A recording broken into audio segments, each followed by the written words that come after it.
افسانه انکشاف. ورشه هلکه هغه پلار دی وګوره لمر راوختو او تر اوسه کور ته رانغی. شاندانې ترور سلیم له غږ ورکړو. هغه د چایو پیالې نه اخري ګوټ وکړو، پیزار یې خپو کې سم کړو، له کوره بهر ووتو. نیغ دیرې ته لاړو. د دیرې د کوټې ور بند و. هغه وګڼل ګنې ور دننه نه زنځیر دی. د ټکولو په غرض یې لاس ور وړاندې کړو او غږ یې وکړو، خو د وړومبي ټک سره تمبک ولو شوه. هغه حیران شو، دواړه تنبې یې زر بکه خوله کړې. پلار یې هغسې کمبل اخوستې خرړېدو. سلیم ترې کمبل اوچت کړو او ویړه کولو.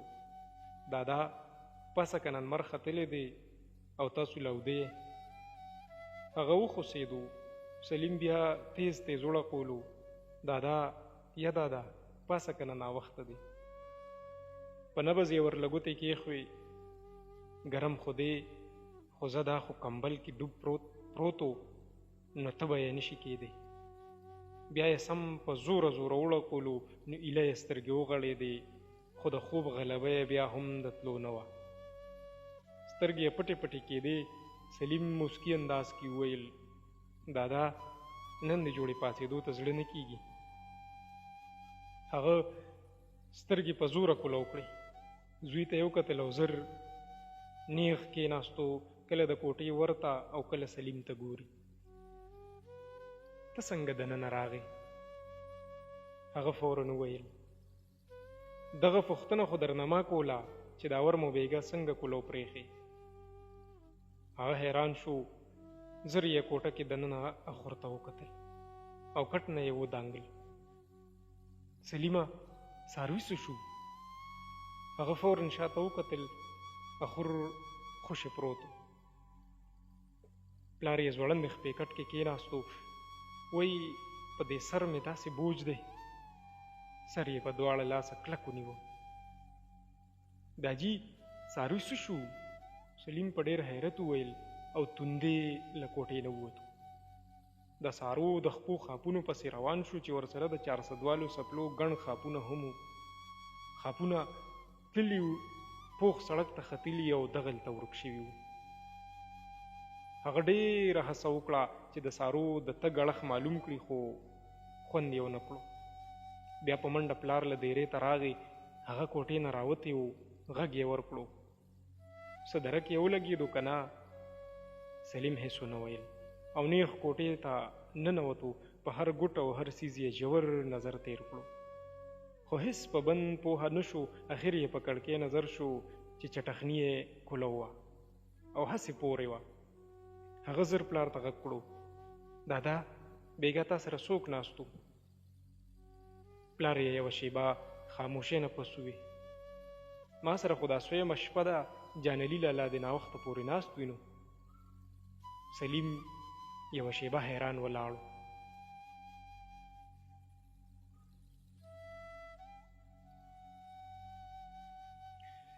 سلیم یوه شیبه حیران ولاړو، ځان سره بیا بیا ووی، جانلي لالا. او بیا په توندې کوټې نه ووتو. نیغ د خور کور ته لاړو. خور یې د پمپ په غاړه ناسته وه، لوښي یې وینځل. سلیم راتلو سره دعا سلام وکړل او د جانلي پوښتنه یې وکړه. خور یې وویل، لالا خو دې لاوده دی، ولې تا ته پته نه ده څه؟ هغه خو چې د اوبخور وار یې نه وي یا په ټیک کې بل څه کار نه وي، نو تر غرمې پروت وي. هغه سر وړه کولو. ښځه زه بیا راځم. خور یې زور وي، سلیمه څه چل شوی؟ ولې ته خو څه وارخطا شان یې، راځه کښېنه چای وڅښه. خو هغه یوې خبرې ته غوږ کېنښود او توندې په کوڅه ووتو. پلار یې دغه وخت کور ته راغلی و او ټول کور یې د صورتحال نه خبر کړي. شاندانه ترور پریشانه کټ کې ځوړندې خپې ناسته وه. یې سړیه دا څه چرګ چرګوړي خو نه و که نه؟ 2 غوان او 1 میخه څنګه سره د بچي چا بوتلل؟ مونږ خو تباه شو. سلیم په کوڅه راننوتو، خو د غصې او پریشانۍ له کبله بیخي پاګل کېده. دادا راځه چې ځو تاڼه کې رپورټ کوو، راځه راځه. هغه فوراً وویل، یه زویه زما خبره واوره. یوه شیبه خاموشۍ نه پس، رپورټ خو هم په کار دی، خو زه وختي راهسې په یو بله کشاله کې یم.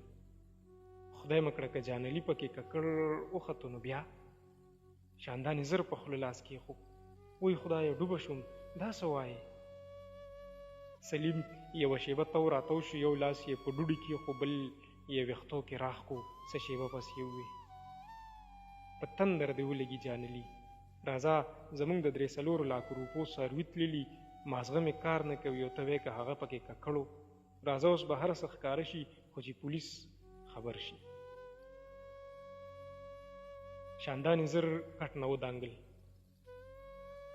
یې زویه زه خو یم اول لاړ شې، که ویې منل او کار یې کړي وي خو پرده کې به خبره ختمه شي. هسې شرمونو ته څه ضرورت دی؟ پلار یې د مور خبره زیاته کړه. او که نه بچي، اولاد مو ورسره ناست دی. خدای مه کړه که هغه پولیسو بوتلو او بې ګناه وي نو بیا به مختورن یو.